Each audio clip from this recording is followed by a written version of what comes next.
Daddy കാടനാണ്, അല്ലേൽ ആ ലക്ഷ്മി എന്ന് എൻ്റെ കൈ കൊണ്ട് തീർന്നേനെ. തൻ്റെ ദേഷ്യം മുഴുവൻ ഭിത്തിയിൽ കൈകൊണ്ട് ആഞ്ഞടിച്ചുകൊണ്ട് സൂര്യ പറഞ്ഞു. അയ്യോ, ഡാഡി തടഞ്ഞതില്ലെങ്കിൽ നീ അവളെ അങ്ങ് ചവിട്ടി താഴ്ത്തി പാതാളത്തിലേക്ക് ഒന്ന് പോടി. വെറുതെ വാചകം അടിച്ചാൽ പോരാ, ചെയ്തു കാണിക്കണം. പിന്നെ ഞാൻ എന്തു വേണം? ഡാഡി എന്ത് ആലോചിക്കുന്നത്? ഞാൻ അഭിറാമിനെ പറ്റി. എന്താ ഇപ്പം ഇത്ര ആലോചിക്കാൻ? അഭിറാം ഇപ്പം തന്നെ അവൻ കടിഞ്ഞാണില്ലാത്ത കുതിരയാണ്. അതിൻ്റെ കൂടെ ഇതുപോലൊരു പെണ്ണ് കൂടെ ആയാൽ അതിനെന്ത് ചെയ്യണമെന്ന ഡാഡി പറയുന്നത്? ലക്ഷ്മിയെ വെറുതെ വിടണമെന്നോ? ലക്ഷ്മി അവൾ മരിക്കുക തന്നെ വേണം. പക്ഷേ ഡാഡി, നമ്മളാണ് ഇതിൻ്റെ പിന്നിലെന്നറിഞ്ഞാൽ അഭിറാം നമ്മളെ പച്ചയ്ക്ക് കത്തിക്കും. അതിന് നമ്മൾ എന്ത് ചെയ്തു? അവൻ്റെ അച്ഛനല്ലേ ലക്ഷ്മിയെ കൊല്ലാൻ ആളെ വിടുന്നത്? ഡാഡി എന്തൊക്കെയാണ് ഈ പറയുന്നത്? എനിക്കൊന്നും മനസ്സിലാവുന്നില്ല. അങ്കിളാണ് ലക്ഷ്മിയെ കൊന്നതെന്നാക്കിയാൽ നമുക്കെന്താ ഗുണം? ഗുണം രണ്ടുണ്ട്. ഒന്ന്, ലക്ഷ്മി എന്ന തടസ്സം നിന്റെ മുന്നിൽ നിന്ന് മാറിക്കിട്ടും. രണ്ട്, അച്ഛനും മോനും തമ്മിൽ തല്ലും. പിന്നെ ഗിരിധരൻ്റെ സ്വഭാവം വെച്ച് അയാളെ ചോദ്യം ചെയ്യുന്ന അഭിറാം വീടിന് വെളിയിലാണ്. അപ്പം നമ്മൾ നമ്മുടെ കൂടെ നിർത്തണം അവനെ. എൻ്റെ ഡാഡി, ഇത് ബുദ്ധിയല്ല, വിവരക്കേടാണ്. അവനെ മാത്രം എനിക്കെന്തിനാ? കിട്ടുമ്പോൾ അവൻ്റെ സ്വത്ത് കൂടെ കിട്ടണം. അല്ലാതെ ഞാൻ എന്താ വല്ല ജിംനേഷ്യം നടത്തുന്നു അവനെ മോഡലാക്കാൻ? മണ്ടി. കഴിഞ്ഞ 30 വർഷമായി ഗിരിധർ ബിസിനസ് രംഗത്തുണ്ട്. എന്നാൽ 5 വർഷം മുന്നേ അഭിറാം വന്ന ശേഷം ബിസിനസ്സിലുള്ള വളർച്ച വളരെ വലുതായിരുന്നു. വർമ്മ ഗ്രൂപ്പ് ഓഫ് കമ്പനീസ് ഇപ്പോൾ ടോപ്പിൽ നിൽക്കുന്നുവെങ്കിൽ അതിൻ്റെ പുറകിലെ തല അവൻ്റെയാണ്, അഭിറാം വർമ്മയുടെ. ആദ്യം നമുക്ക് ആ തല അറക്കാം.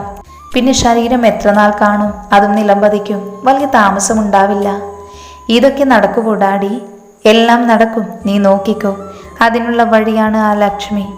കാറിൻ്റെ കീയുമായി പോവാൻ റെഡിയായി താഴെ വന്നപ്പോഴാണ് അഭി രാജിയെ കണ്ടത്. എങ്ങോട്ടാ അഭി? നിനക്ക് എവിടെയെങ്കിലും അടങ്ങി കിടന്നൂടെ? കൈവച്ച് വീണ്ടും ഡ്രൈവിങ്. വേദന കൂടും. ഒരത്യാവശ്യമുണ്ട്, അതാ അമ്മേ. എന്താ ഇത്ര അത്യാവശ്യം? ഉണ്ടെങ്കിൽ തന്നെ വിളിച്ച് സഞ്ജു കൂടെ വരുമല്ലോ. ഈ കൈവച്ച് നീ. പിന്നെ ഇതൊക്കെ വലിയ പരിക്കാണോ? ഇതൊക്കെ ചെറുത്. ഇതാണോ ചെറുത്? അല്ല, നീ എങ്ങോട്ടാ? ഡാഡിയും മോനും നല്ല സ്നേഹമായതുകൊണ്ട് ഇന്ന് നീ ഓഫീസിൽ പോവില്ലെന്നറിയാം. പിന്നെ എങ്ങോട്ടാ? സൂര്യ ടെക്സ്റ്റൈൽസ്. അങ്ങോട്ടാണ് പോകുന്നേ. എന്തിന്? ലക്ഷ്മി ഇന്ന് തൊട്ട് അവിടെ ജോലിക്ക് കയറി. ഡാഡി എങ്ങാനും പറഞ്ഞ് സൂര്യയും അവളുടെ അച്ഛനും ലക്ഷ്മിയെ പറ്റി അറിഞ്ഞാൽ പിന്നെ തീർന്നു. എൻ്റെ മോനെ, അതിന് ലക്ഷ്മിയെ അവർക്ക് അറിയുമോ? അറിഞ്ഞാൽ തന്നെ നിനക്ക് എന്ത് ചെയ്യാൻ പറ്റും? ലക്ഷ്മിയെ അടുത്തൊന്ന് പറഞ്ഞു നോക്കാം ജോലിക്ക് വരണ്ടെന്ന്. എന്തായാലും ലക്ഷ്മിയെ ഒന്ന് കാണണം. അപ്പോൾ പോയിട്ട് വരാം. അഭിറാം സൂര്യ ടെക്സ്റ്റൈൽസ് മുന്നിലെത്തിയപ്പോൾ സഞ്ജു അവിടെ ഉണ്ടായിരുന്നു. എത്തിയല്ലോ, പരിക്ക് പറ്റി കിടന്ന കാമുകൻ. ഓഫീസിൽ പോവാൻ അവന് കൈവേദന. കാമുകിക്ക് ബോഡി ഗാർഡ് ആവാനൊരു കുഴപ്പമില്ല. അതൊക്കെ പോട്ടെ, നിന്റെ കാറിന് 4 വീൽ തന്നെയല്ലേ? എന്താടാ സഞ്ജു നീ അങ്ങനെ ചോദിച്ചേ? എല്ലാ കാറിനും പിന്നെ 10 വീലാണോ? അല്ല, അഭി വീല് മാറ്റി ചിറകാണോ ഇപ്പോൾ എന്നറിയാനാണ്. നീ എന്താ അവിടുന്ന് പറന്നാണ് വന്നത്? നല്ല സ്പീഡ് ഉണ്ടാവുമല്ലോ. സ്പീഡ് കൂടും, ആവശ്യം എൻ്റെ അല്ലേ?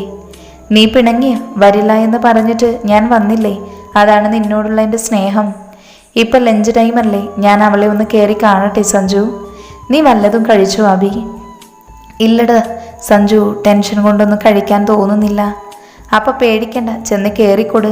നിന്റെ കാമുകി വയർ നിറച്ച് തന്നുവിടും. പിന്നെ ഉടനെ ഒന്നും വിശക്കില്ല. എന്തായാലും സഞ്ജു നീ ഇവിടെ നിൽക്ക്, ഞാൻ അവളെ ഒന്ന് കണ്ടിട്ട് വരാം. ചെല്ല്, വരാനുള്ളത് വഴിയിൽ തങ്ങില്ല. ചെന്ന് വാങ്ങിയിട്ട് വാ.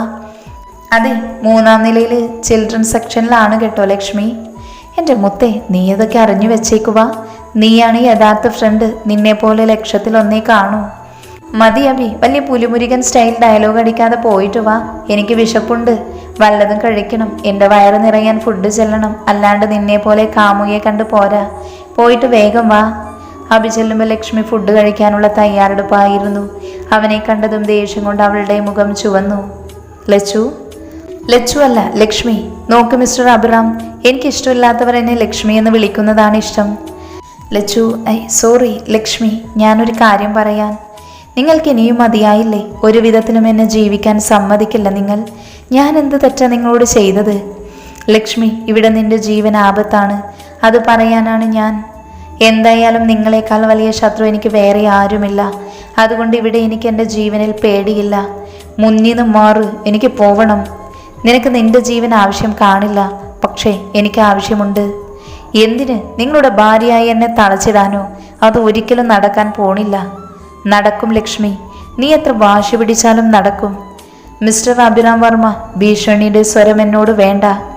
നീ ആരാണെന്നാടി നിന്റെ വിചാരം? ഞാനൊന്ന് തല കുനിച്ച് തന്നപ്പോൾ എൻ്റെ തലയിൽ കയറിയിരിക്കുന്നു. നീ ഒന്ന് കേട്ടോ, നീ ഒരാളുടെ ഭാര്യ ആവുന്നുണ്ടെങ്കിൽ അത് ഈ അഭിരാം വർമ്മയുടെ ആയിരിക്കും. പിന്നെ നിന്റെ വാശി കാരണം നഷ്ടപ്പെടുന്നത് രാഹുലിൻ്റെ ജീവനാവും. ആലോചിച്ച് ഉത്തരം പറ. നിന്റെ ജീവനാണോ അതോ രാഹുലിൻ്റെ ജീവനാണോ നിനക്ക് വലുത്? അഭിറാമിൻ്റെ ചോദ്യം കേട്ടതും ലക്ഷ്മി പോലും അറിയാതെ അവളുടെ കണ്ണിൽ നിന്ന് കണ്ണുനീർ നിറഞ്ഞു. പരലക്ഷ്മി, എന്താ നിന്റെ തീരുമാനം? താൻ എന്തു പറയും? തൻ്റെ ജീവനേക്കാൾ വലുതാണ് തനിക്ക് രാഹുലിൻ്റെ ജീവൻ. ഞാൻ കാരണം അവനൊന്നും സംഭവിച്ചൂടാ. എന്താ നീ മിണ്ടാത്തെ? നിന്റെ നാവിറങ്ങിപ്പോയോ? കല്യാണത്തിന് നിനക്ക് സമ്മതമാണോ അതോ അവനെ തീർക്കാൻ ഞാൻ? അഭിറാം വർമ്മ, ഇതൊരു ഭീഷണിയാണെന്നറിയാം. ഞാൻ നിങ്ങളുടെ വഴിക്ക് വന്നില്ലേ? രാഹുലിനെ കൊല്ലുമെന്ന ഭീഷണി. നിങ്ങൾക്ക് നാണം തോന്നുന്നില്ലേ? ഒപ്പത്തിനൊപ്പം നിൽക്കുന്നവരോട് മാത്രം യുദ്ധമാകാവൂ എന്ന് പുരാണങ്ങളിൽ പോലും പറയുന്നുണ്ട്.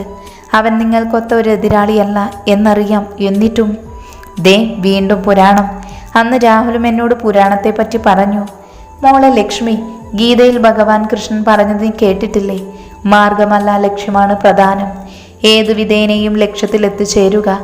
ഞാനും ഭഗവാനുമൊക്കെ ഏതാണ്ടൊരുപോലെയാണ്. നീ എന്ന ലക്ഷ്യമാണ് എനിക്ക് പ്രധാനം. അതിനുവേണ്ടി എന്ത് തറ വേലക്കും ഞാൻ റെഡിയാ. പിന്നെ യുദ്ധങ്ങളെല്ലാം പെണ്ണിനും മണ്ണിനും വേണ്ടി തന്നെയല്ലേ? അങ്ങനെ നോക്കിയാൽ ഞാൻ ചെയ്യുന്നതിലും പുതുമൊന്നുമില്ല. അഭിറാം വർമ്മ, നിങ്ങളൊന്ന് ഓർത്തോ, എന്ത് യുദ്ധം ചെയ്തും എന്നെ നേടിയാലും എനിക്കൊരിക്കലും നിങ്ങളെ സ്നേഹിക്കാനാവില്ല. കാരണം ഈ ലോകത്ത് ഞാൻ ഏറ്റവും കൂടുതൽ വെറുക്കുന്ന പുരുഷൻ നിങ്ങളാണ്. പിന്നെ നിങ്ങളുടെ ഭീഷണിക്ക് മുന്നിൽ താലി കെട്ടാൻ കഴുത്ത് നീട്ടി തന്നാലും അത് എൻ്റെ രാഹുലിന് വേണ്ടി മാത്രമായിരിക്കും. അഭിറാമിന് വേറെ പണിയൊന്നും കാണില്ല. പക്ഷേ എനിക്ക് അങ്ങനെയല്ല. മാറു, എനിക്ക് പോകണം. ലക്ഷ്മി, എനിക്കിഷ്ടമുള്ളവർ എന്നെ അബിന്ന് വിളിക്കുന്നതിൽ എനിക്കൊരു വിരോധവുമില്ല കേട്ടോ. സോറി അഭിറാം, എനിക്ക് വിരോധമുണ്ട്. അത് പറഞ്ഞ് അവൾ തിരിഞ്ഞു നടന്നു. ഇവളൊക്കെ ഏത് നേരത്താണ് എനിക്ക്? എന്താണ് അഭിറാം സർ തന്നെ സംസാരിച്ചുകൊണ്ടിരിക്കുന്നത്? അഭി നോക്കിയപ്പോൾ അവൻ്റെ മുന്നിൽ നിൽക്കുന്ന ജാസ്മിനെയാണ് കണ്ടത്. സർ, സൂര്യ മേഡത്തിനെ കാണാൻ വന്നതാ. പിന്നെ എനിക്ക് വേറെ പണിയൊന്നും ഇല്ലല്ലോ അവളെ കാണാൻ വരാൻ. ഒന്ന് പോടി പെണ്ണേ. പിന്നെന്തിനാ ഇവൻ ഇങ്ങോട്ട് വന്നത്? എന്തായാലും സൂര്യ മേഡത്തിനോട് പറയാം. അഭി ഇറങ്ങി വന്നപ്പോൾ ഫോണിൽ കുറുകുന്ന സഞ്ജുവിനെയാണ് കണ്ടത്. അവനെ കണ്ടതും പിന്നെ വിളിക്കാമെന്ന് പറഞ്ഞ് അവൻ ഫോൺ കട്ടാക്കി. കണ്ടോ അഭി ലക്ഷ്മിയെ? എങ്ങനെ ഒതുങ്ങുവോ അവള്? എൻ്റെ സഞ്ജു, അവളെ ഒതുങ്ങാനേ ആദ്യം ആ വായിൽ ബോംബ് വെക്കണം. ഇജാതി നാക്ക് അതിൽ നിന്ന് വരുന്നതാണെങ്കിൽ പിന്നെ പറയുകയും വേണ്ട. ഇപ്പം ഞാൻ അവളെയാണോ അതോ അവൾ എന്നെയാണോ ബ്ലാക്ക് മെയിൽ ചെയ്യുന്നെന്നാ ഇപ്പോൾ എൻ്റെ സംശയം. എന്തായാലും ഒന്ന് പീഡിപ്പിച്ച് ഇത്രയും ഓപ്പൺ സ്പേസിൽ വെച്ച്. പിന്നെ നീ അറിഞ്ഞില്ലേ? പെട്ടെന്നായിരുന്നു. ഞാൻ പീഡിപ്പിക്കാൻ ചെന്നാൽ നിന്ന് തരുന്നൊരു മുതല്. അവളുടെ സ്വഭാവം വെച്ച് പിന്നെ എനിക്ക് 22 ഫീമെയിൽ കോട്ടയം ഫിലിമിലെ ഫഹദിൻ്റെ അവസ്ഥയാവും. ആ കളിക്ക് ഞാനില്ല സഞ്ജു, എന്നെ വിട്ടേര്. അബി, നീ സങ്കടപ്പെടാതെ, എന്നേലും നിനക്കൊരു ദിവസം വരും. ജാസ്മിൻ സൂര്യയുടെ ക്യാബിനിൽ ചെന്നപ്പോൾ സൂര്യയും രാമചന്ദ്രൻ എന്തോ തിരക്കിട്ട ചർച്ചയിലായിരുന്നു. മാഡം, എനിക്കൊരു കാര്യം. എന്താ ജാസ്മിൻ? അഭിറാം സാർ ഇപ്പോൾ ഇവിടെ വന്നിരുന്നു. ഞാൻ കരുതിയ മാഡത്തിനെ കാണാനാണെന്നാണ്. ഞങ്ങൾ ഗോഡൗണിലായിരുന്നു, അതുകൊണ്ട് ഇവിടെ വന്നപ്പോൾ കണ്ടു കാണില്ല. നീ പൊക്കോ, ഞങ്ങൾക്ക് കുറച്ച് ജോലിയുണ്ട്. ശരി മാഡം. ഡാഡി, അവൻ ലക്ഷ്മിയെ കാണാനാവും വന്നതല്ലേ? അതേ മോളെ, ഇനി അവളെ വിട്ടൂടാ. നമ്മളോട് രാവിലെ അത്രയൊക്കെ പറഞ്ഞിട്ട് ഇവിടെ വെച്ച് അവൻ തമ്മിൽ കൂടിക്കാഴ്ച നമുക്ക് നാണക്കേടാണ്. ഡാഡിയുടെ പ്ലാൻ എന്താ? ഒരു ആക്സിഡൻറ്റ്, അതും ഇന്ന് വൈകിട്ട് തന്നെ. പക്ഷേ അബി, എനിക്ക് നല്ല പേടിയുണ്ട് അവനെ. എന്തു വന്നാലും വരുന്നിടത്ത് വെച്ച് കാണാം. ഇന്ന് വൈകിട്ട് ഞാൻ പ്ലാൻ ചെയ്ത കാര്യം നടന്നിരിക്കും. ഡാ അബി, എനിക്ക് വിശക്കുന്നു. എൻ്റെ സഞ്ജു, നിന്റെ വയറ്റിൽ കോഴിക്കുഞ്ഞുണ്ടോ? ഉച്ചക്കല്ലേ നിനക്ക് ഞാൻ ഫുഡ് വാങ്ങി തന്നത്? അത് ഉച്ചക്കല്ലേ അബി? ഇപ്പം മണി 5 എന്തെങ്കിലും ലൈറ്റായി വാങ്ങിത്താ പ്ലീസ്. സഞ്ജു, ഇങ്ങനൊരു മാസം നീ എൻ്റെ ഒപ്പം വന്നാലേ ഞാൻ ലോൺ എടുക്കേണ്ടി വരും. നിന്നെ വിശ്വസിച്ച് എങ്ങനെ ഞാൻ എൻ്റെ പെങ്ങളെ തരും? ഈശ്വര, ഇവനെ കെട്ടി എൻ്റെ ആമി പട്ടിണിയാവുമല്ലോ. ഡാ, നിന്നെ പോലെ ഫുൾ ടൈം ബോഡി ഗാർഡ്സ് ഒന്നും ആയില്ല എങ്കിലും സ്വന്തം പെണ്ണിനെ മറ്റെന്തിനേക്കാളും സ്നേഹിക്കുന്നൊരു കാമുകനാണ് ഞാനും. അതുകൊണ്ട് നീ എന്നെ അങ്ങനെ പുച്ഛിക്കാതെ. നിനക്ക് ഫീലായോ? സോറി സഞ്ജു, ഞാനൊരു തമാശ പറഞ്ഞതല്ലേ.